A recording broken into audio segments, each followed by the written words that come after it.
Yes, good evening and welcome to Plot Sport. I'm Mudashiru Shitu, and definitely to be an exciting moment on the show today. We'll be going straight to Germany where we have Daniel Damola, the president of Nigerian Curling Federation. A lot of Nigerians will be wondering what the sport curling is all about. Daniel, it's good to have you on the show. Thank you for having me, and then my greetings to all my people back home in Nigeria. Yes, a lot of people would be wondering what curling is all about. I mean, what kind of sport it is, and you are speaking to the right person that can tell us what curling is all about in the capacity as the president of Nigerian Curling Federation. Dano. Well, curling is about a sport that where people take turns to throw stones, which is called rocks, on a sheet of ice that has a length of 120 meters.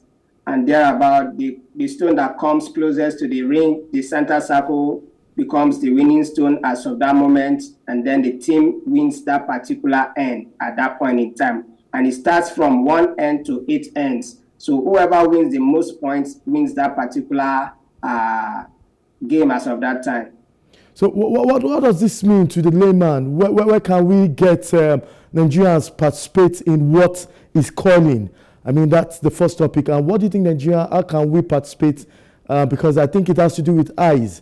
So how do Nigerians here we want to participate in the sport?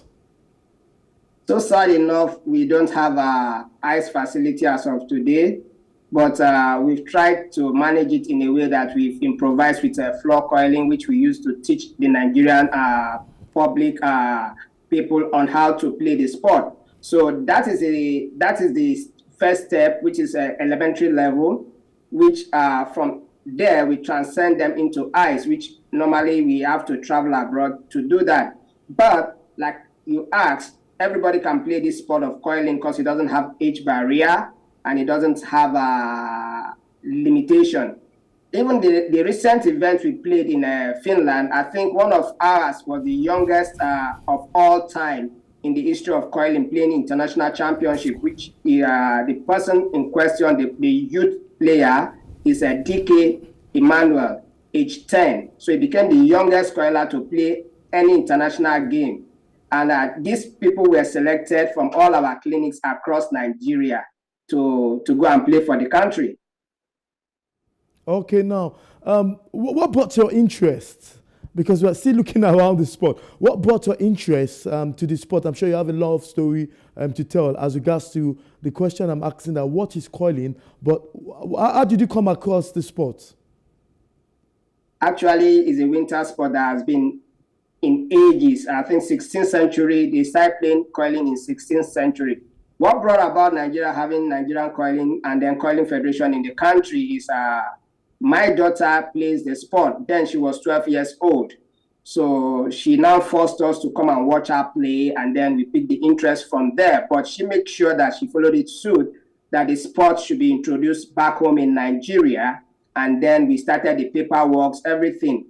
I think the rest becomes history, but it started from Sheila Daniel, which is my daughter. Then my son designed the first logo you're seeing on me here now. Okay. My son designed this first logo. Okay. We are using, so that's why we keep using it on all our jerseys in most of the cases. And again, I sat down with my son, my wife, my daughter. We all, put heads together to see what we can do, because we know that the road is not going to be easy on us financially. So what we did was to draw a very good blueprint going forward on how we can, make this happen for the country, knowing fully well how things operate back home. So we decided to, put heads together, because we've already introduced a sport to the country before, which is Strongest Man Sport in 2010. Okay. So in 2017, when she said we should do that, we started without, having hurdles. Hence, we've run a federation before known as Strongest Man. So with that, we had to put the models together, change a bit of things in the administration, and then put it together with our privately owned company, SRG Sports Management. So we got that done. And today, the rest becomes history for Nigeria. Yeah, interesting. You've actually done so well to development. Let's go to this question, which I think we spent so much of time. The development of coiling in Nigeria. How has it been to develop this sport in the country? Well, it's not been easy. It's just like ride or die. You understand? Yes. So it's not been easy financially, but there's this slogan we started with before. The impossible takes a little longer. Then we outgrow that down. Now we have still we rise. So it's not been easy financially, but I think the reception back home for this sport is immense. You can see that from the result that we could be able to take 15 youths out of the country, to go make history for the country. They've never been on ice before. Okay. They've never had an ice time to train. So it becomes a wonderful thing to them. And then the rest is just, we are growing every day.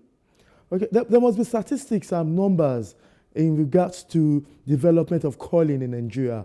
I want you to tell a bit of history of this, when it was accepted, when the federations, a lot of history in regards to the curling in Nigeria, when did it really come to Nigeria, and the reception it's had to Nigerians being a foreign sport that it is. I'll take you back to 2019 when we organized the first curling clinic. I haven't done the paperwork from 2017.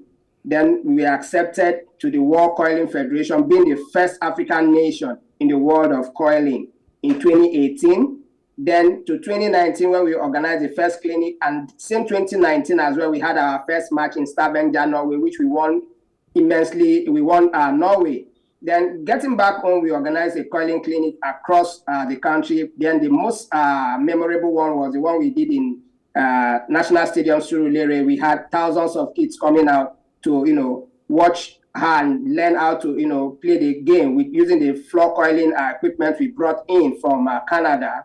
And it was marvelous. The reception was huge. And from there, they picked interest. Every day we keep having people registering on our website. Each day we keep having tons of people registering, waiting for them also to have the opportunity to, represent Nigeria or to go outside with us for ice training.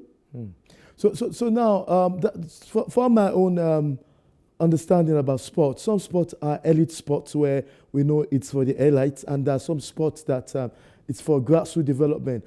And the reception of curling, you said a lot of people accepted the sport, but is it an elite sport, and how expensive is it to get the equipment that we can all see on the screen that these young lads are using to participate in it? Well, what we do is that, like I told you earlier on, we had a blueprint for the sport to grow for the next 20 years in the country, because without a good blueprint, there's no way you can succeed in any aspect of life. The shoe you're seeing is about $250 each, because it's not just an ordinary shoe. It has a slider under it. We have the brush as well, like you can see on the stone. But what we plan as a federation is we provide all this for any athlete who wants to play. Any athlete, anybody who wants to play the sport of curling, definitely the federation has to provide that so that people can come in and then take the burden off them. And this is what we've been doing since 2017 till date. Okay, now let's come home a bit and just conclude the National Sport Festival in Asaba.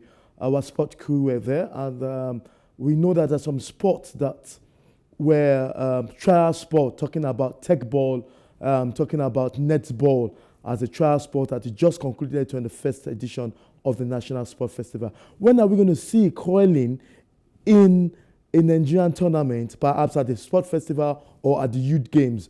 Is there any plan to have it at the trial sport so that Nigerians can really see firsthand in the National Sport Festival what curling is? Is there a target for that? Yeah, like I told you, we have a blueprint.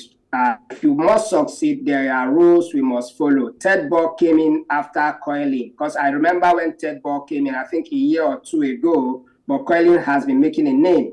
But it's all our goal is not the youth festival. It's not all about that. What we want is the acceptance in the grassroots. That's why we particularly took those from the grassroots to the world stage, which they qualified Nigeria for the 2024 Youth Winter Olympics. Our roadmap is to build a facility in Nigeria. Once the facility is built, there and then the sport has come to stay fully. because it is going to be played on, like you see, it's played on ice. So as going to the National Sports Festival or any other one, we just have to go there with a floor coiling, which we don't want. But the main thing is we having an arena, perhaps start building one, then we circulate it around the country. So now, apart from Nigeria, which other African country is it's well known for this sport? Which other, we do have African countries that have developed at least to a very good extent when it comes to coiling in Africa. Well, good news is that Nigeria is the first African nation to have been admitted into the world of coiling. And I could remember far away in Budapest in 2018, we were charged with the responsibility of spreading the sport across Africa. Then my wife, the Secretary General, mounting the podium, said something that beautiful day. She said, "We won't disappoint Africa. We'll make sure that the sport is being played across Africa." Today, we personally championed the cause of taking the sports to Kenya ourselves. My very self was there. I talked to the NOC, I talked to everyone I could in their government sphere. They gave them the recognition by their local Olympic committee, which in turn, I now also interceded on their behalf to the World Coiling Federation, which they submitted the application. Being a full recognized member in the World Coiling Federation, so we now sat with them and said, we need more African countries. So unanimously, we canvassed for them. They got the vote for them to become a member. Though they are under provisional membership now, we are the only full member with a voting rights. So Africa has got 6 votes. That's Nigeria has got 6 votes in the World Coiling Federation as a whole. So we are simply looking forward to other African countries to join, like Egypt, Burundi, South Africa, Ghana. We are working on that now. So we champion the cause for them. So that is what it is now, but we're still trying to bring other African countries into the fold so that it shouldn't be only Africa or only Nigeria. Okay, well said. With your blueprints, the future of coiling, where do you think we will get to a stage where everybody can be talking about coiling in Nigeria, and what's your grassroots development when it comes to this? So in the future, with a blueprint, where do you see coiling in Nigeria? Before we go to the next question. 2 questions. I'll answer the first and the second simultaneously. First, I made a proclamation in 2018 on Channels TV. I said, I want coiling to rival football, but we are seeing that today. The second is the grassroots issue. As you can see, we did not even bother about taking the professionals we have here, all children born in the diaspora. We went back home. All the youth you're seeing there are all Nigerian-based youth. So that means the future for coiling is bright. If the locals can do that and then propel Nigeria into having the first ever historic ticket for the Youth Winter Olympics, it then means the future is really, really bright. That's our aim. That's our blueprint. The next you're going to be seeing is you're going to be seeing more of those kids coming out to play.